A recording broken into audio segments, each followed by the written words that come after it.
very good morning. Welcome to Study from Home, a program initiated by Kalamahan Public School, Vrindavan. In this program, we provide you virtual classes directly to your home in this state of COVID-19 pandemic. In this situation, we all teachers are working. So my salute to all the teachers, and I am greatly thankful to all who are standing in this situation, and my huge respect to corona warriors and doctors जो इस समय में भी इस मुश्किल time में जहां पे लोग निकलने से डर रहे हैं वो खड़े हुए हैं हम लोगों के साथ, आप लोगों के साथ। और एक चीज का और ध्यान रखें, जब भी घर से निकलें मास्क जरूर पहने, एक छोटी सी सही सैनिटाइजर की बोतल अपने साथ रखें, बिकॉज कोविड-19 से खतरा आपको नहीं आपके एल्डर्स को है। ठीक है, आप हो सकता है अपनी गुड इम्यूनिटी की वजह से सरवाइव कर लें, लेकिन आपके एल्डर्स शायद सरवाइव नहीं कर पाए। So let's hope for good. Stay home, stay safe, and let us start with our chapter number 4, 11th standard business studies, business services. In this chapter, the very first thing that we covered was the concept of goods and services. What are goods and what are services, and characteristic of the services. And हमने इस video के and में slides में banking services के बारे में भी जाना था कि the type of banks in India and what are the services, what are the type of accounts they provide us and how they are helpful to business. तो बैंकिंग सर्विस के बाद सेकंड सर्विस जो एक business organisation के लिए backbone का काम करती है, ये सर्विस आपको अनएक्सपेक्टेड लॉस से बचाती है। ये सर्विस आपके बुरे समय में आपके साथ खड़े होने का वादा करती है, और ये सर्विस खड़ी है आपके साथ जिंदगी के साथ भी और जिंदगी के बाद भी। जी हाँ, हम बात कर रहे हैं इंश्योरेंस सर्विसेज की। बिजनेस सर्विसेज में आज हम बात करेंगे इंश्योरेंस सर्विसेज की।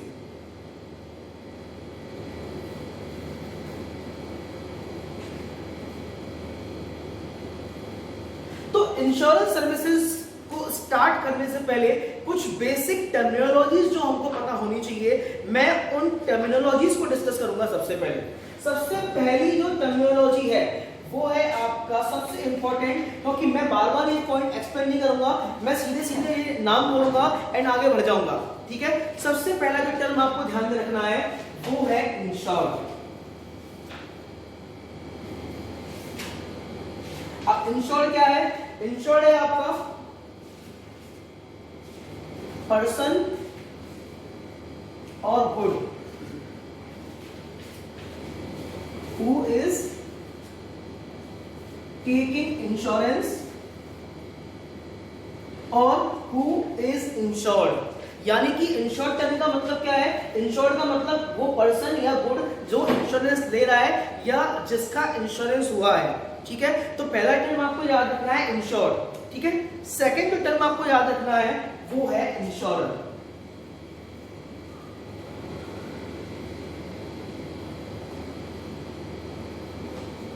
पर्सन और द फर्म डूइंग इंश्योरेंस, यानी कि जिसने इंश्योरेंस किया है, या तो वो पर्सन या वो फर्म, उसको हम बोलेंगे क्या? इंश्योरर। ठीक है, थर्ड पॉइंट इसमें जो याद रखना है वो है प्रीमियम। प्रीमियम क्या है आपका? Amount paid eight intervals. अब इंश्योरेंस को समझने से पहले एक छोटे से ऐड की बात करते हैं। ठीक है, आप हमेशा टीवी में LIC का ऐड आता होगा, देखते होंगे, बिकॉज मैं गारंटी देता हूं जब भी इंश्योरेंस टर्म आपके माइंड में आएगा ना, आप अपने माइंड से LIC का नाम नहीं हटा सकते। LIC stand for life insurance. ठीक है, अब आपने देखा होगा लाइफ इंश्योरेंस की एक टैगलाइन है, LIC की एक टैगलाइन है, जिंदगी के साथ भी और जिंदगी के बाद भी। मतलब क्या है इसका? मतलब ये है कि लोग अपना इंश्योरेंस कराते हैं। ठीक है, इन केस अगर कोई अनएक्सपेक्टेड हैपनिंग होती है या उनकी डेथ हो जाती है, तो वो पैसा जो प्रीमियम उन्होंने पे किया है वो उनकी फैमिली के काम आए। लेकिन इसका बिजनेस से क्या फायदा? ये तो हम पर्सनल इंश्योरेंस की बात कर रहे हैं। इंश्योरेंस सिर्फ लाइफ नहीं होते, इंश्योरेंस बिजनेस के भी होते हैं, इंश्योरेंस गुड्स के होते हैं, इंश्योरेंस सर्विसेज के होते हैं। तो इंश्योरेंस एग्जैक्टली है क्या? How do we define the insurance? Insurance term को हम डिफाइन कैसे करें? मैंने इंश्योर्ड डिफाइन किया, मैंने इंश्योरर डिफाइन किया, मैंने प्रीमियम डिफाइन किया। तो इंश्योरेंस को हम कैसे डिफाइन करेंगे? Insurance is defined as the contract between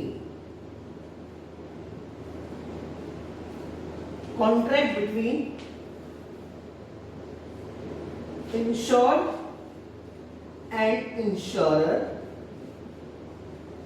ठीक है, तो इसको हम डिफाइन कैसे करते हैं? ये है आपका contract between insured and insurer in which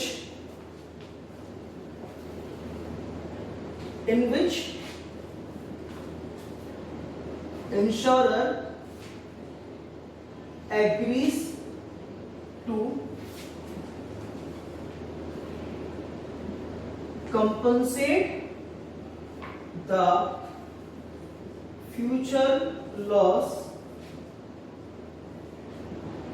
against the premiums given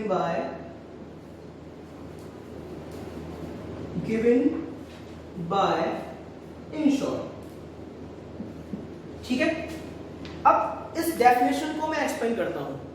insurance क्या होता है? एक कॉन्ट्रैक्ट होता है, इसके भी इंश्योर्ड एंड इंश्योरर। अब इस कहानी को और अच्छे से समझने के लिए मैं दो लोगों को इमेजिन करता हूं। ये मिस्टर ए, ठीक है, और ये मिस्टर बी। अब मिस्टर ए का सपना था कि वो एक बाइक खरीदे, तो मिस्टर ए ने एक बाइक खरीदी। उन्होंने कौन सी बाइक खरीदी? उन्होंने बुलेट खरीदी। ठीक है, अब मिस्टर ए ने अपने सेविंग्स करके, पापा से पैसे लेके, जॉब करके मिस्टर ए ने 2 लाख रुपए जोड़े और उन्होंने बुलेट खरीदी। अब हो सकता है कि बुलेट चोरी हो जाए, हो सकता है बुलेट का एक्सीडेंट हो जाए।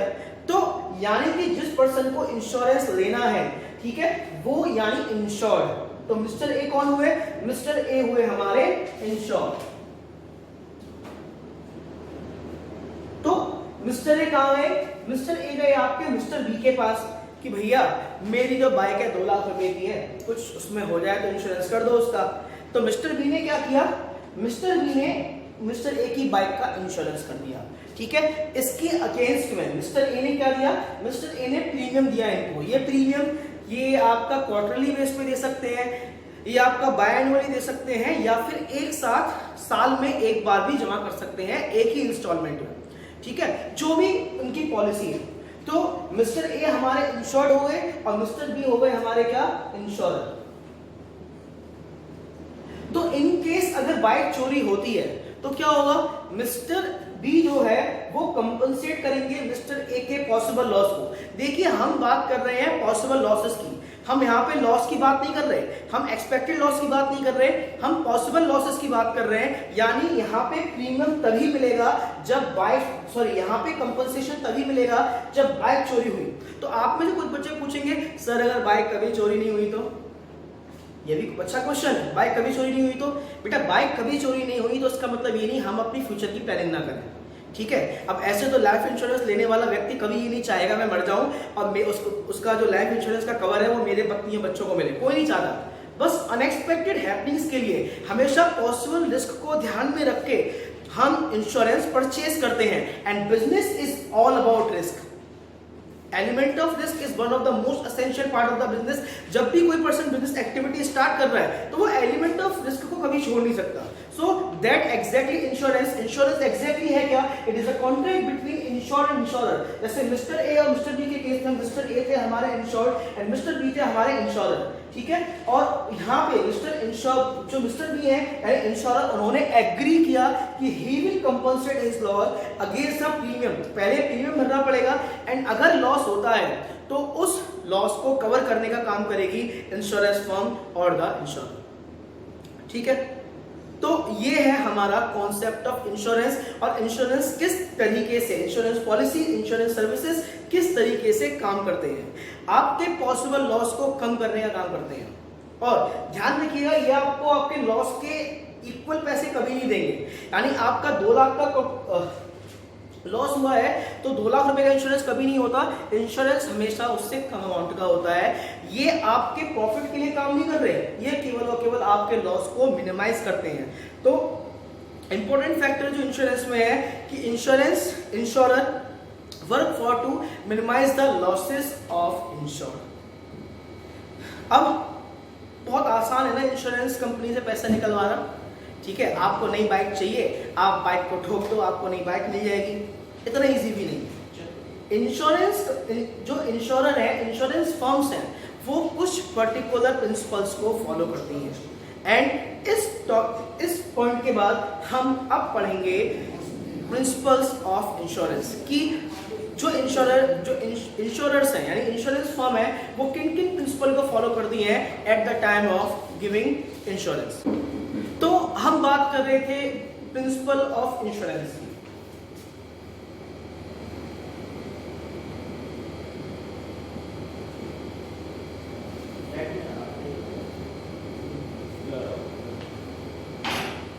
तो अब हम स्टडी करेंगे principal of insurance.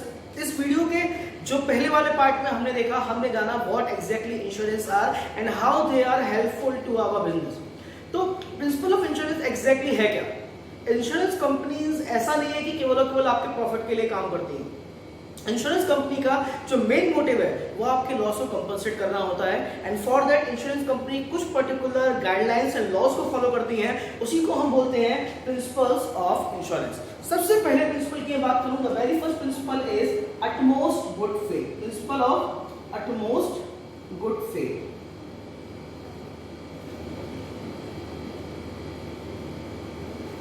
Principal of utmost good faith. अब principle of utmost good faith क्या कहता है? Principle of utmost good faith ये कहता है कि at the time of insurance, जब इंश्योरेंस साइन अप हो रहा हो, ठीक है, तो क्या है, जो इंश्योर्ड एंड इंश्योरर है, जो इंश्योर्ड एंड इंश्योरर है, इनको अपने टर्म्स के बीच में ट्रांसपेरेंसी रखनी चाहिए। यानी कि they should maintain a good faith between insured and insurer. क्यों?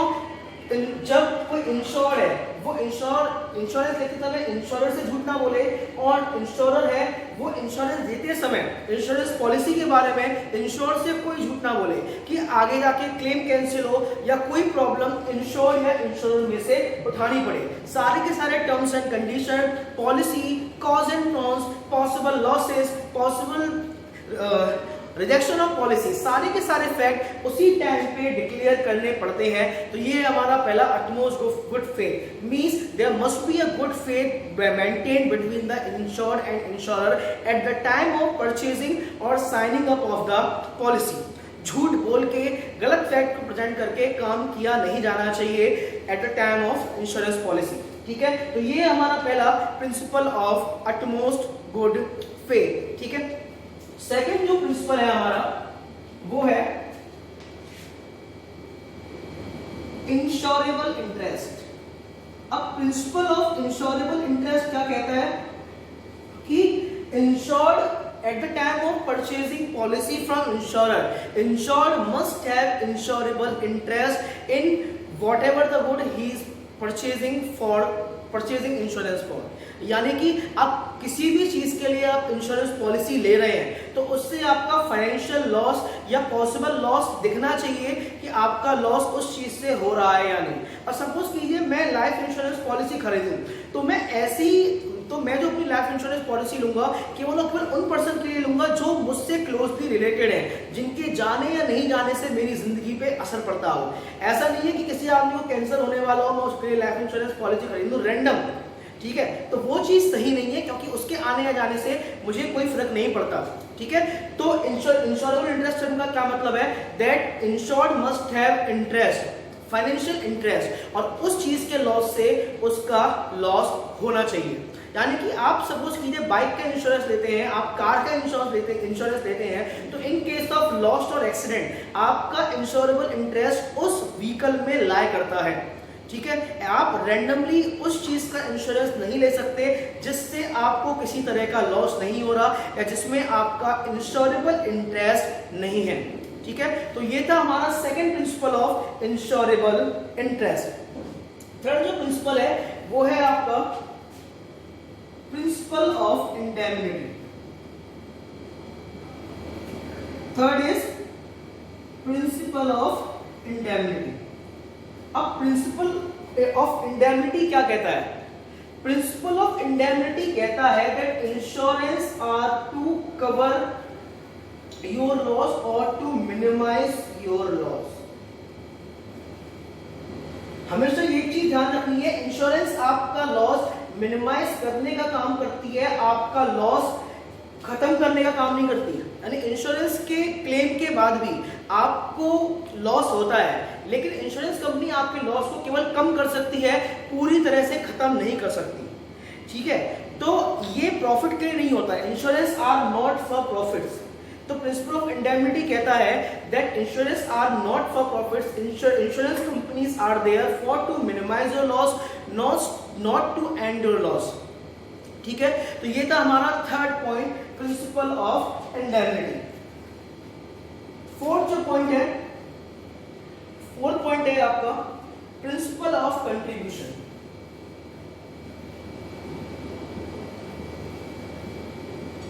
Principal of contribution. अब प्रिंसिपल ऑफ कंट्रीब्यूशन क्या कहता है? प्रिंसिपल ऑफ कंट्रीब्यूशन कहता है, अब प्रिंसिपल ऑफ कंट्रीब्यूशन के लिए एक एग्जांपल मैं आपको बताऊं। ये कोई पर्सन है मिस्टर ए, ठीक है, मिस्टर ए के पास एक कार है और कार की वैल्यू 1 लाख रुपए है। ठीक है, तो मिस्टर ए ने क्या किया? मिस्टर ए ने 2 इंश्योरेंस लिए। मिस्टर ए ने एक इंश्योरेंस लिया मिस्टर ए से, ठीक है, और एक इंश्योरेंस लिया मिस्टर वाई से। ठीक है, मिस्टर ए से जो इंश्योरेंस लिया गया वो इंश्योरेंस लिया गया 1 लाख रुपए का, और मिस्टर वाई से इंश्योरेंस लिया गया 50,000 रुपए का। अब क्या ऐसा होगा कि अगर इसकी कार चोरी होती है या कार कोई लॉस होता है तो उस समय इसको 1.5 लाख रुपए मिल जाएंगे? ऐसा नहीं होता। प्रिंसिपल ऑफ कंट्रीब्यूशन का मतलब यह है, if the insurer are more than 2, अगर इंश्योर ने एक से ज्यादा इंश्योरेंस किए हुए हैं तो उस केस में दोनों कंप्लीट अमाउंट या कंप्लीट क्लेम पे नहीं करते, दोनों कंट्रीब्यूशन के साथ एक अमाउंट पे करते हैं। ठीक है, जैसे कि सपोज कीजिए अगर कार की वैल्यू 1 लाख रुपए थी तो आपका एक्स पे करेगा क्या? 50,000 और ये पे करेगा आपका 25,000। अब हम ये कैसे निकालते हैं कि कौन सा इंश्योरर कितना अमाउंट पे करेगा? इसके लिए एक छोटा सा फॉर्मूला है, एंड फॉर्मूला क्या है? इसके लिए जो फॉर्मूला फॉलो करते हैं वो है सम assured with particular insurer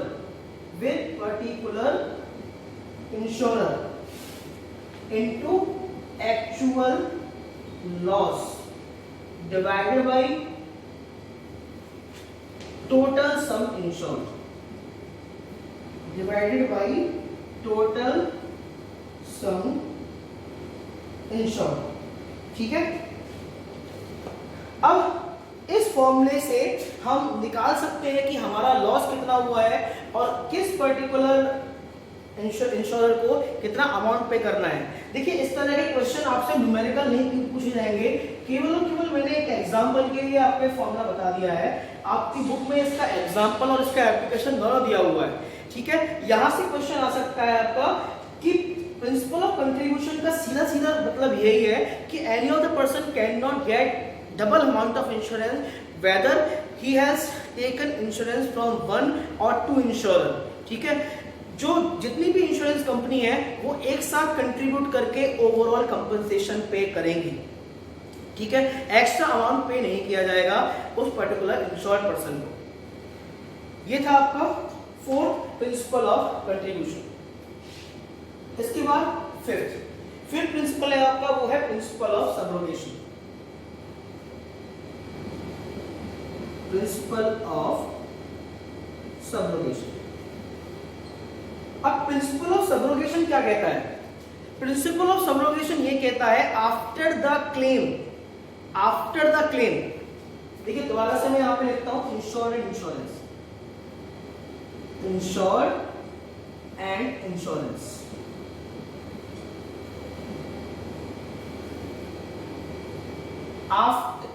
insured and insurance.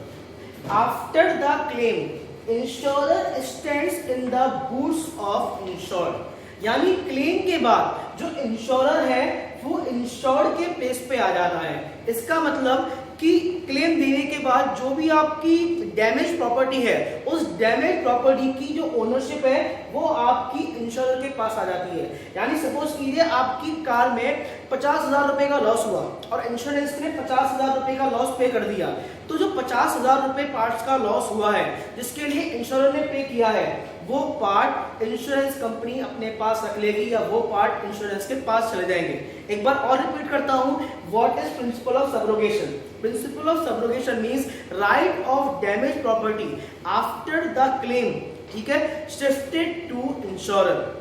Damage property का अधिकार क्लेम पूरा होने के बाद इंश्योर्ड से इंश्योरर के पास चला जाता है, ठीक है। ये था आपका fifth principle, principle of subrogation. इसके बाद सिक्स्थ प्रिंसिपल देखते हैं। सिक्स्थ प्रिंसिपल है आपका प्रिंसिपल ऑफ कॉजा प्रॉक्सिमा।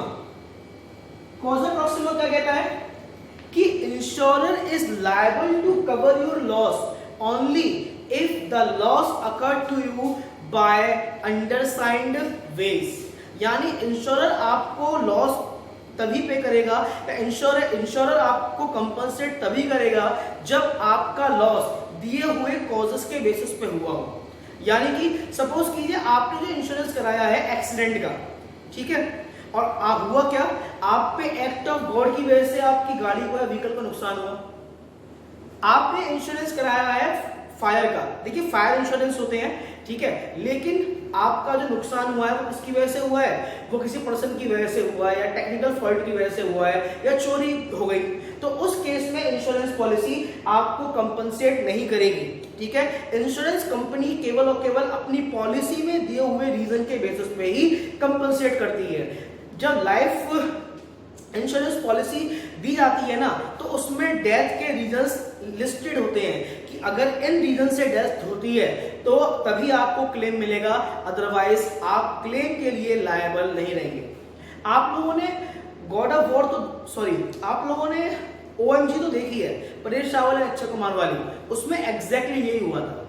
जो परेश रावल की दुकान गिरी थी ना, हम मूवी के इशू को साइड में रख के एक इंश्योरेंस का इशू बताता हूं। जो परेश रावल की दुकान गिरी थी वो आपके एनलिस्टेड रीजन में से नहीं था, यानी कि आपका जो लॉस है वो इंश्योरेंस पॉलिसी के अंतर्गत हुए लॉसेस से ही होना चाहिए। उसके बाहर पॉलिसी के बाहर जाके किसी और तरीके से आपका लॉस होता है तो उसके लिए इंश्योरेंस पॉलिसी लायबल नहीं होती, ठीक है। ये है आपका sixth principal of causa Proxima. इसके बाद लास्ट प्रिंसिपल जो हम डिस्कस करेंगे वो है, लास्ट प्रिंसिपल यहां लिख देता हूं, वो है principle of mitigation. That is principle of mitigation. अब प्रिंसिपल ऑफ मिटिगेशन क्या कहता है?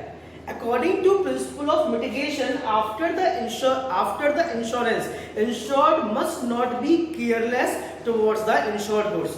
यानी इंश्योरेंस कराने के बाद ऐसा नहीं है कि आप एकदम ही केयरलेस हो जाओ कि आपने तो कार का इंश्योरेंस करा दिया, अब तो मैं कार को ठोक के ही रहूंगा।